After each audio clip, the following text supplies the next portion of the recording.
Assalamualaikum warahmatullahi wabarakatuh. Berjumpa lagi dengan saya Nisa Laila SPD, calon guru penggerak angkatan 11 dari SD Negeri 3 Padang Panjang Barat, Kota Padang Panjang. Kali ini saya ditemani oleh rekan saya yaitu Bu Rusda Saleh. Beliau adalah guru pendidikan agama Islam di SD Negeri 3 Padang Panjang Barat. Assalamualaikum Bu Rusda. Waalaikumsalam, Nisa. Gimana kabarnya Bu Rusda? Alhamdulillah sehat. Alhamdulillah. Baik, hari ini kita akan mengadakan percakapan prasertasi ya Bu Rusda. Nah, jadi percakapan ini kita laksanakan sebelum nantinya Bu Rusda, saya minta Bu Rusda nanti melaksanakan praktek mengajar di kelas yang Bu Rusda pilih. Nah, adapun tujuan dari supervisi akademik ini adalah untuk mengetahui dan mengevaluasi praktek pembelajaran yang Bu Rusda lakukan. Nah, kemudian tujuan dari percakapan kita di prasertasi ini yaitu sebagai persiapan dari Bu Rusda, persiapan awal sebelum Ibu melakukan praktek pembelajaran di kelas. Nah, sehingga praktek pembelajaran nanti dapat berjalan dengan lancar, kemudian tidak percaya diri, sehingga Bu Rusda bisa menghadirkan praktek pembelajaran yang berpihak pada murid dan menyenangkan serta yang terbaik bagi murid. Ada beberapa pertanyaan yang akan saya tanyakan kepada Bu Rusda. Nah, yang pertama berkaitan dengan tujuan pembelajaran. Kira-kira apa tujuan pembelajaran yang ingin Bu Rusda?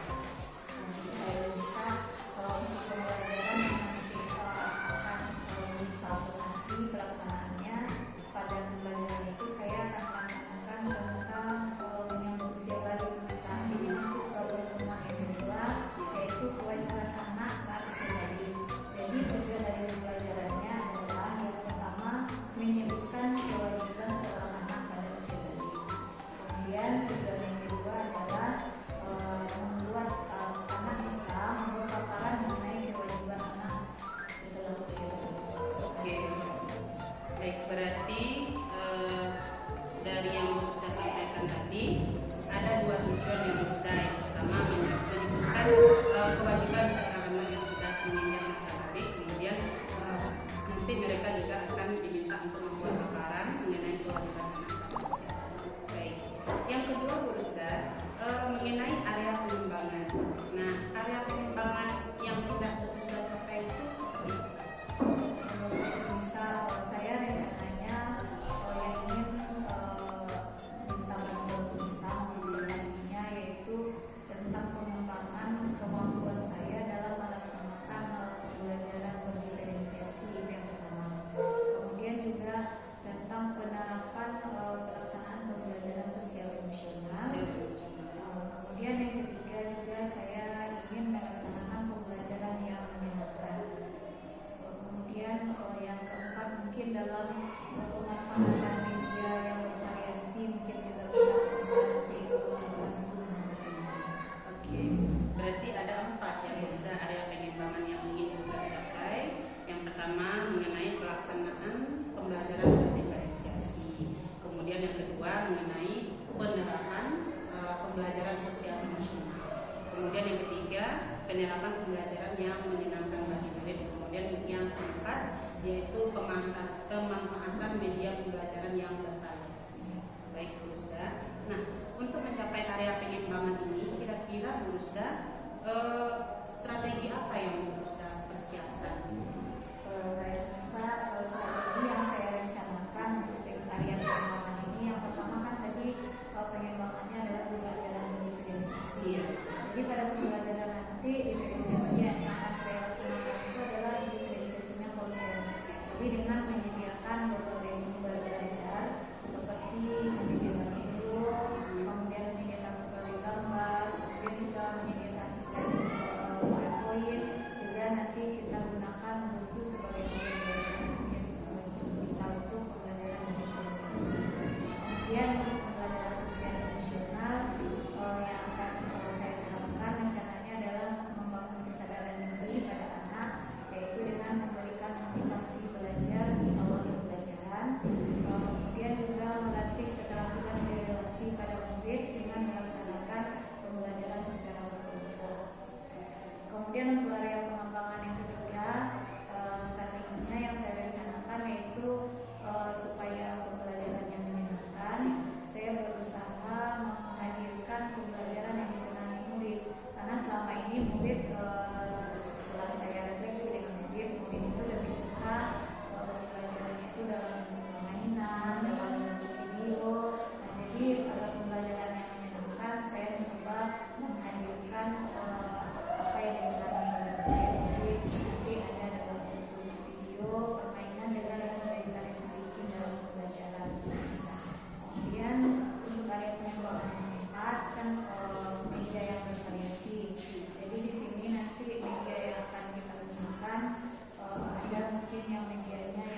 Jadi beberapa strategi yang akan kita siapkan untuk pembelajaran berdiferensiasi sendiri, yaitunya lebih fokus kepada diferensiasi konten, yaitu Burusda menyiapkan materi dalam bentuk video, kemudian bahan bacaan dan kemudian PPT, gambar.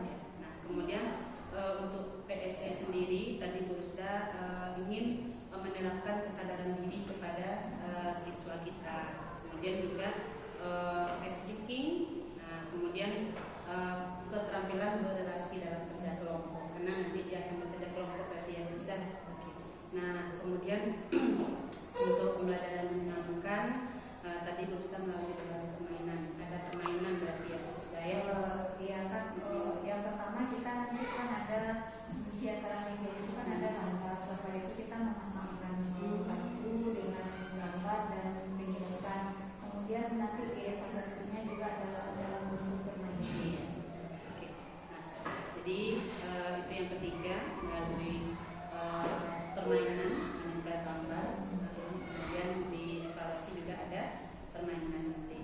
Kemudian untuk yang keempat ini pemanfaatan media yang bervariasi. Jadi Burusda akan membuat media itu dalam berbagai bentuk, seperti kata Burusda tadi ada video, ada gambar, kemudian ada nyanyian juga ya Burusda. Oke, jadi itu strategi yang Burusda siapkan. Oke, baik Burusda. Kapan Burusda akan melaksanakan ini dan di kelas apa, kemudian jam berapa? Baik bisa, saya rencananya nanti pembelajarannya itu di hari Kamis, ya, hari Kamis tanggal 7 ya Bu. 7 ya. Oke. Itu saya mengajarnya di kelas 4 jam pertama dan kedua. Oke, jam 1 dan 2 ya, hari Kamis. Oke, baik. Jadi nanti saya akan datang ke kelas 4 nanti untuk melihat proses pembelajaran Burusda di kelas 4 pada jam 1 dan 2 ya Burusda.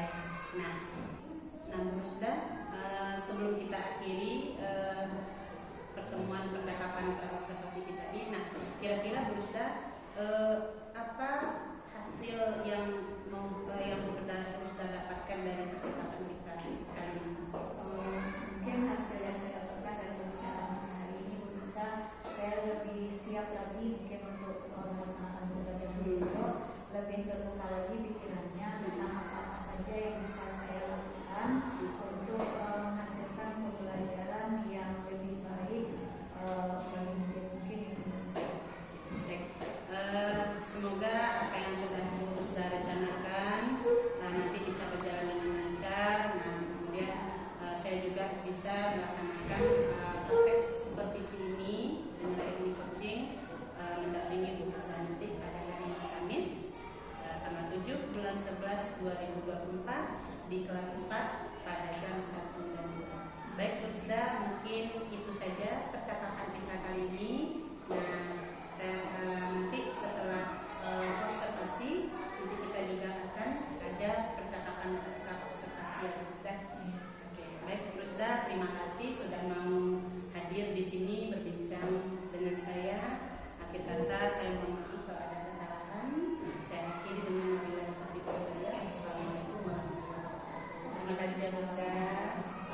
Assalamualaikum warahmatullahi wabarakatuh.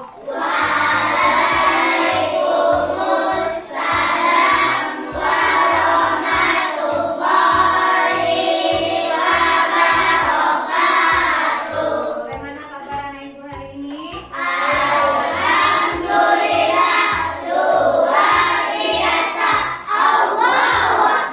Alhamdulillah semangat semua ya. Coba semangat pagi. Pagi.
laki-laki. Selanjutnya Umay, haid bagi perempuan. Jadi hari ini kita akan pelajari ini kewajiban anak saat usia bayi. Perlu nggak kita belajar apa kewajiban kita?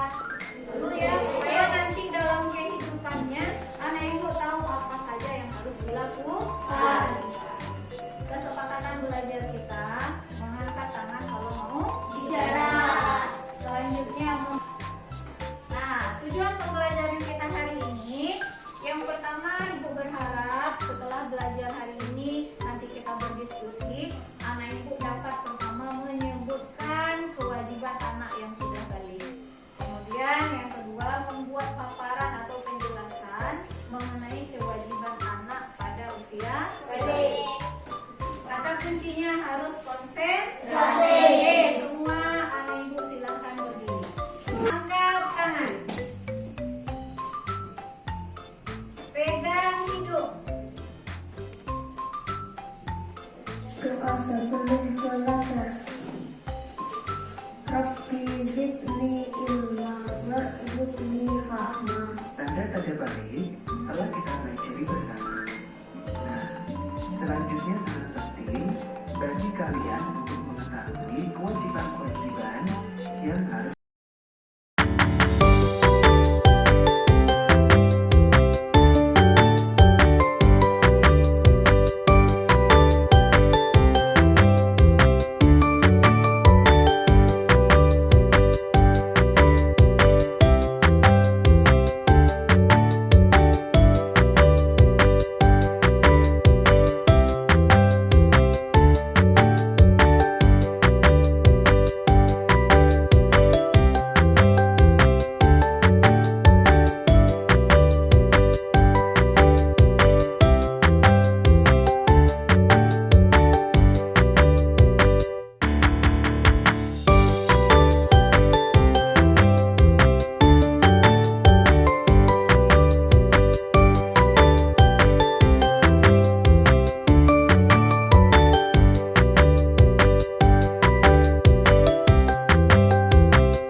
berarti dia merobohkan agama.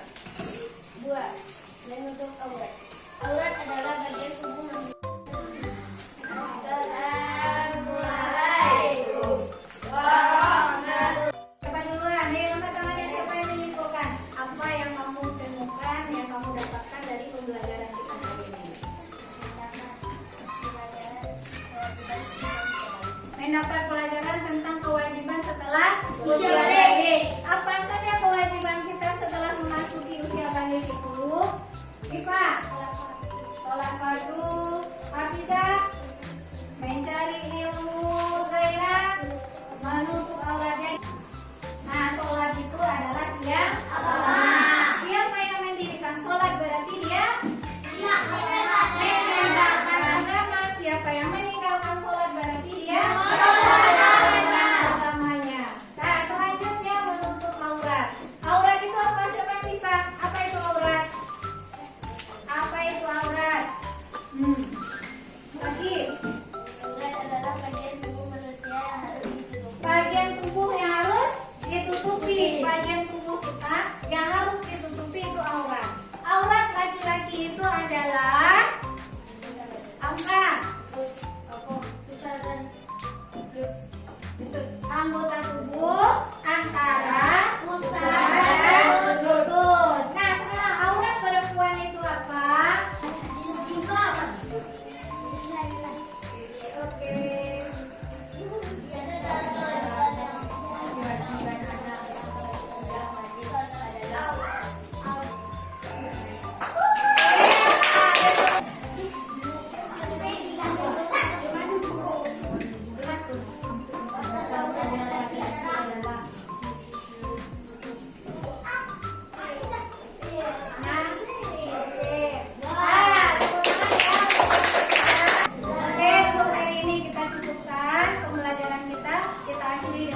di kelas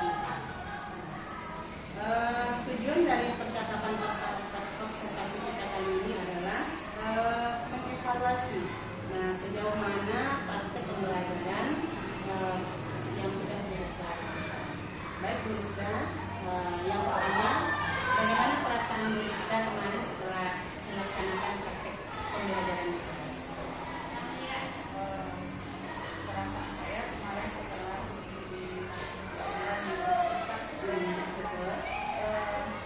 pertama saya senang ya karena anak-anak mengikuti pembelajaran dengan cukup antusias.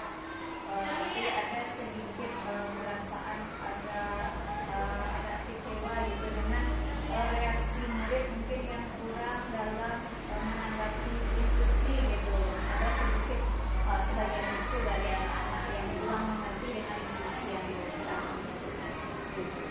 Baik, berarti intinya di sini Burusda merasa senang dalam melaksanakan pembelajaran meskipun ada kendala-kendala yang dihadapi dalam melaksanakan praktek pembelajaran. Burusda, kira-kira menurut Burusda sejauh mana keberhasilan dari alat pengembangan yang sudah Burusda lakukan ini?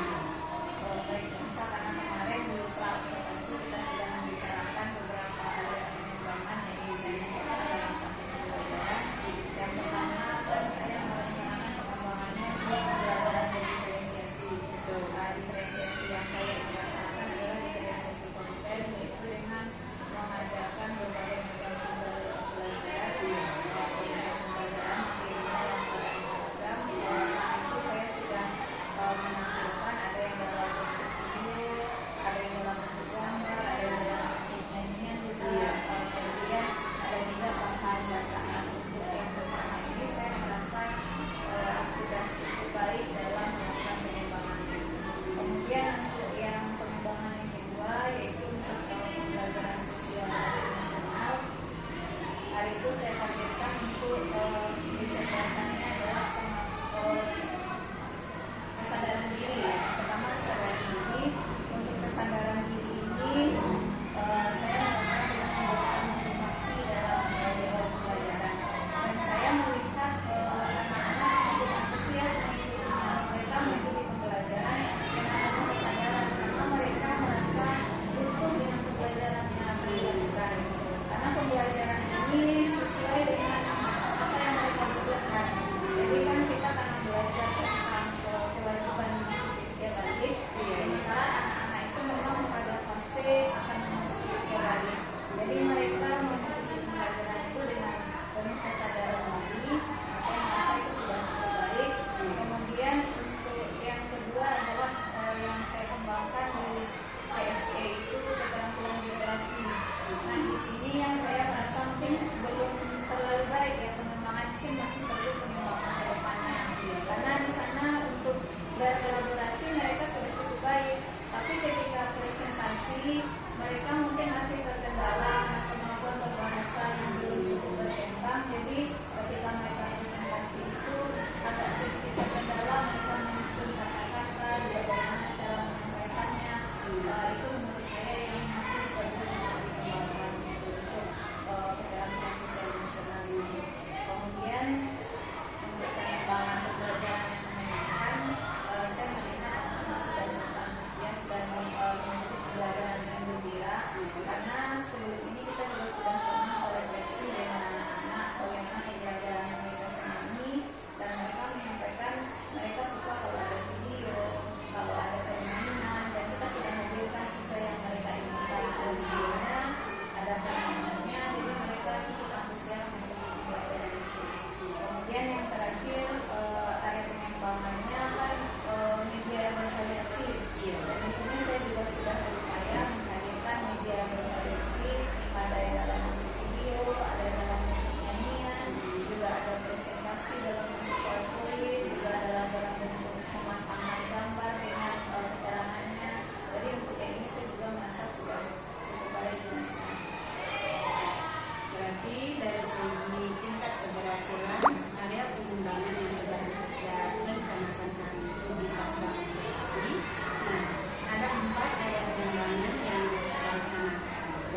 selain kendala dalam mengembangkan kemampuan berrelasi tadi, kira-kira selama proses pembelajaran yang kita lakukan, kira-kira ada kendala-kendala lain yang kita temukan atau kita rasakan?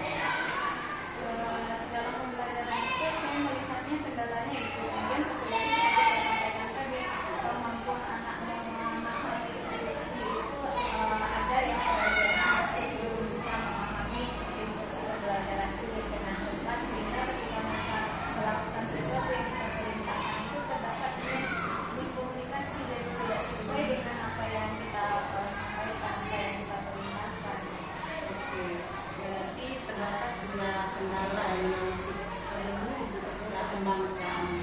Nah, mengenai dua kendala ini, kira-kira menurut kita apa yang akan kita rencanakan untuk mengatasi dua kendala yang kita temukan, kira-kira seperti itu? Untuk mengatasi kendala yang saya hadapi ini, ke depannya saya mungkin perlu lebih berusaha lagi memaksimalkan usaha saya untuk sering-sering melakukan kerja kelompok, membiasakan siswa untuk bisa presentasi dengan baik, mungkin itu lebih sering lagi, kemudian agar mereka bisa menyampaikan ide yang mereka pikirkan dengan baik. Kemudian lagi untuk yang kemampuan yang memahami instruksi pembelajaran yang masih agak kurang itu, mungkin saya juga perlu memperbaiki diri saya sendiri agar bisa memberikan instruksi itu yang bisa lebih mereka pahami, karena mungkin di kelas kita itu ada siswa yang memang cepat memahami dan ada lambat. Mungkin saya perlu lebih lagi instruksinya itu lebih jelas sehingga mereka semua bisa memahami.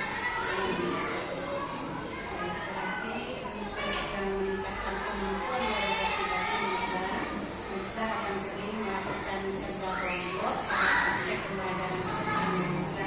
Kemudian tadi Musda juga membiasakan siswa di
melihat teman kita melakukan pembelajaran, apa yang dilakukan oleh guru di kelas, saya juga bisa mengambil pelajaran yang dilaksanakan atas strategi-strategi yang dilaksanakan oleh manusia. Jadi saya juga tertantang untuk melaksanakan itu di kelas saya.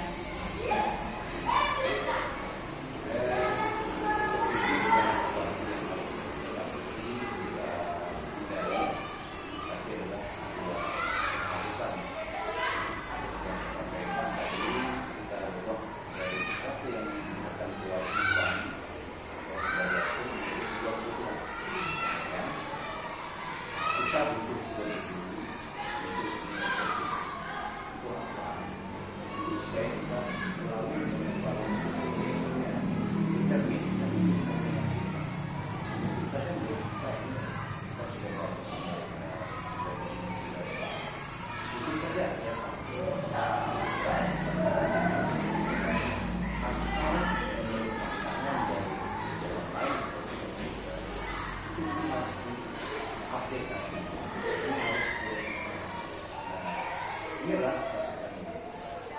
Kemudian kebisi tidak lagi harus mencari sebuah titik formal atau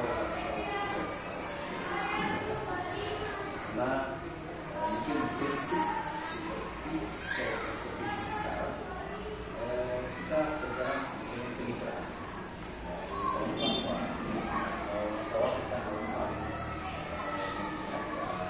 visi mengevaluasi diri dalam artinya ketika ada yang merasa kurang, kita merequest kemudian kira-kira tadi sudah bagus, sudah benar, apa yang kita sebutkan semua dulu. Kita kalau sebenarnya ada kurang nggak? Ada yang kurang. Nah setelah ada yang kurang, kira apa sih? Dan dengan kekurangan tadi apa yang perlu kita lakukan? Jadi kita merequest tadi, memberikan penguatan kepada kita untuk mencari solusi sendiri. Kenapa ini harus dilakukan? Yang tahu persis dengan kelas itu bukan supervisor, dan itu adalah guru besar yang tahu karakteristik dari siswa.